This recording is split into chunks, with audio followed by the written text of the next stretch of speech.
ओम दुम दुर्गाय नमः। नमस्कार दोस्तों, आप समस्त श्रोतागण का आपके YouTube चैनल जीवन अमृत पर हार्दिक अभिनंदन है।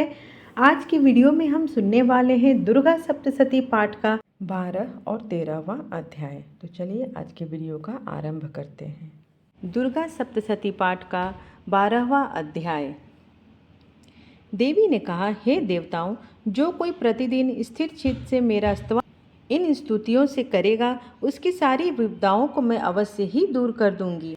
जो मधु कैटव का विनाश, महिषासुर का वध तथा शुंभ निशुंभ के संहार के वर्णन का पाठ करेंगे एवं अष्टमी, नवमी तथा चतुर्दशी तिथि को एकाग्रचित्त मन से भक्ति भाव से युक्त होकर मेरे इस उत्तम महात्म को सुनेंगे, उन्हें पाप की छाया नहीं लगेगी, उन पर पाप जनित बाधाएं भी नहीं आएंगी। उनके घर में कभी निर्धनता का राज्य नहीं होगा और न तो कभी उन्हें अपने प्रियजनों के वियोग का कष्ट ही उठाना पड़ेगा।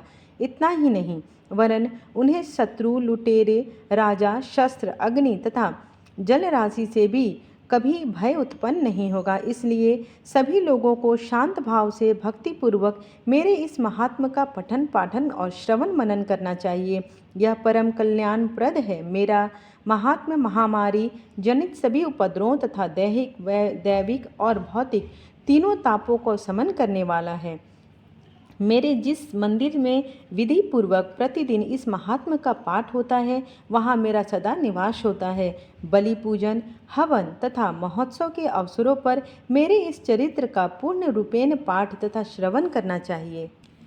कोई भी मनुष्य विधान को जानकर या अनजाने में ही मेरे उद्देश्य से जो बलि पूजा या होम आदि करके उसे मैं सहस्र ही स्वीकार करूंगी। शरतकालीन दुर्गा पूजन के समय जो कोई भी इस महात्म को भक्ति भाव से श्रवण करेगा, वह मेरे प्रसाद से सभी विपत्तियों से मुक्त होकर धन धान्य और पुत्रादि से परिपूर्ण होकर, इसमें तनिक भी संशय नहीं है। मेरे इस महात्म उत्पत्ति की सुंदर गाथाएं तथा युद्धकालीन पराक्रम के श्रवण मात्र से ही मनुष्य भय रहित हो जाता है। मेरे महात्म के सुनने वाले व्यक्तियों के शत्रु नष्ट हो जाते हैं, उन्हें कल्याण पद भक्त प्राप्त होता है एवं उनके कुल प्रफुल्लित रहते हैं। शांति कर्म में अशुभ स्वप्न दोष दर्शन होने पर, ग्रह जनित भयंकर पीड़ा होने में मेरे इस महात्म को सुनना चाहिए। ऐसा करने से सभी बाधाएं तथा भयंकर ग्रह पीड़ाएं शांत हो जाती हैं और मनुष्यों को अशुभ फलकारी स्वप्न शुभ फल देने वाला हो जाता है।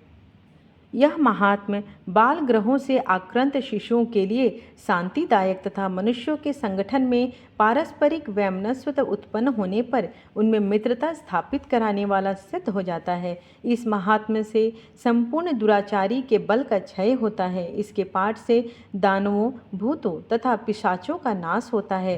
मेरा यह महात्म्य मेरे सानिध्य की उपलब्धि कराने वाला है। उपासकों के द्वारा साल भर तक पशु, पुष्प, अर्धप, धूप, दीप, गंध आदि श्रेष्ठ सामग्रियों द्वारा पूजन करने, ब्राह्मणों को भोजन कराने, हवन करने, प्रतिदिन अभिषेक करने, नाना प्रकार के भोगों का अर्पण करने तथा दान देने से मुझे उतनी प्रसन्नता नहीं होती जितनी इस उत्तम चरित्र का एक बार श्रवण करने से होती है। इस महात्म को सुनने से पाप पुंजों का क्षय एवं आरोग्य का लाभ होता है। मेरी उत्पत्ति का कीर्तन करने से समस्त भूतों से रक्षा होती है तथा मेरा युद्ध संबंधी चरित्र दुष्ट दानवों का संहारक है।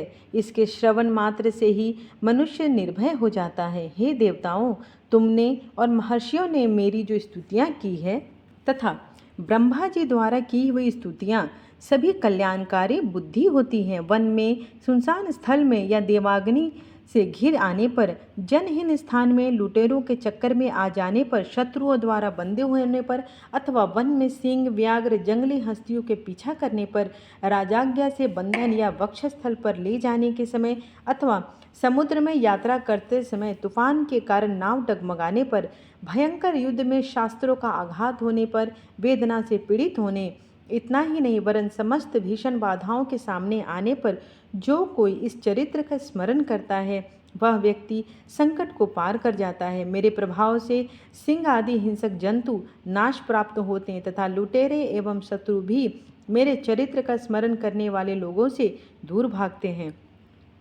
ऋषि ने कहा, ऐसा कहकर अब देवों को देखते ही देखते पराक्रम वाली भगवती चंडिका कहीं अंतर्ध्यान हो गईं।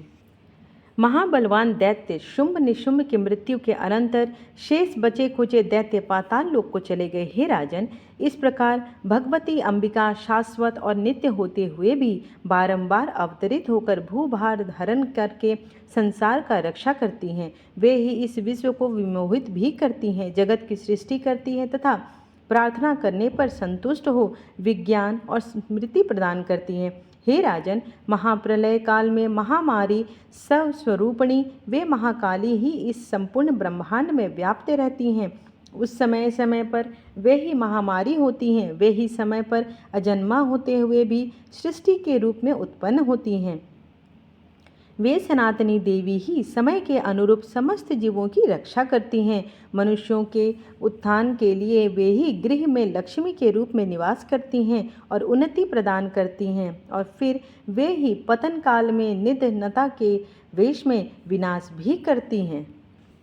पुष्प, धूप, गंध आदि से विधिवत पूजा करके उनका स्तवन करने से वे धन्य धान्य पुत्र सद्बुद्धि तथा उत्तम गति को प्रदान करती हैं। इस प्रकार दुर्गा सप्तशती पाठ का 12वां अध्याय संपूर्ण हुआ।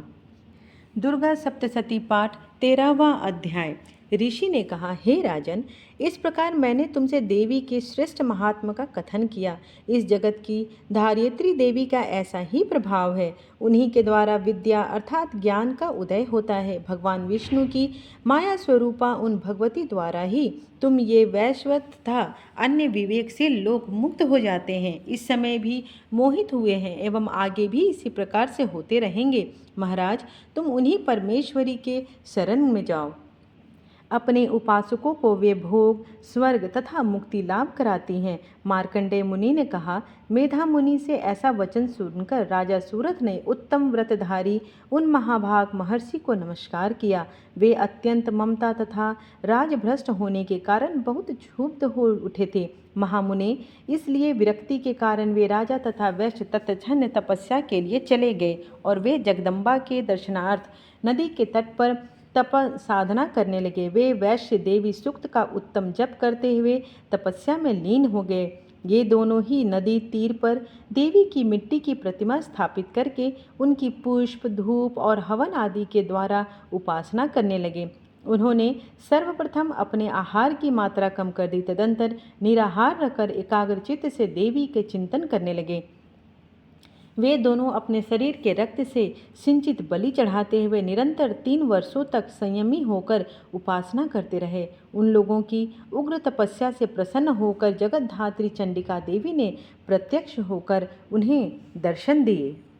देवी ने कहा कि मैं, हे राजन, अपने कुल को प्रमोदित करने वाले वैश्य, तुम लोगों की जो भी मनो इच्छा है मुझसे मांग लो, मैं तुम लोगों से प्रसन्न हूँ, अतः तुम्हें सब कुछ दे सकूंगी। मार्कंडेय जी बोले, देवी की बात सुनकर राजा ने दूसरे जन्म में अक्षय राज्य प्राप्त करने का वर मांगा तथा इस जन्म में भी शत्रुओं की समस्त सेना को बलपूर्वक पराजित कर पुनः राज्य का अधिकार जमा लेने का वरदान मांगा।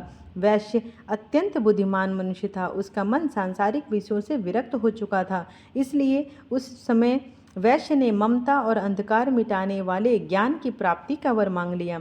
तब देवी ने कहा, हे राजन, तुम अल्पकाल में ही शत्रुओं को जीतकर अपना राज्य पालोगे। अब वहाँ पर तुम्हारा राज्य स्थिर रहेगा। मृत्यु के पश्चात तुम सूर्य के अंश में जन्म लेकर इस पृथ्वी पर सार्वणिक मनु के नाम से प्रसिद्ध हो जाओगे। हे वैश्य श्रेष्ठ, तुमने जिस वर को पाने की मुझसे इच्छा जताई है उसे भी मैं देती हूँ। तुम्हें मोक्ष प्राप्ति के लिए ज्ञान की उपलब्धि होगी। मार्कंडेय जी ने कहा, उन दोनों को इस प्रकार मनोविलासित वरदान देकर तथा उनके द्वारा अपनी स्तुति श्रवण कर देवी अंबिका वहीं अंतर्ध्यान हो गई। देवी से इस प्रकार का वरदान पाकर क्षत्रियों में श्रेष्ठ सूरथ नाम राजा सूर्य के अंश से जन्म ग्रहण करके सार्वणिक नामक मनु हो गए। इस प्रकार दुर्गा सप्तशती पाठ का 13वां अध्याय समाप्त हुआ।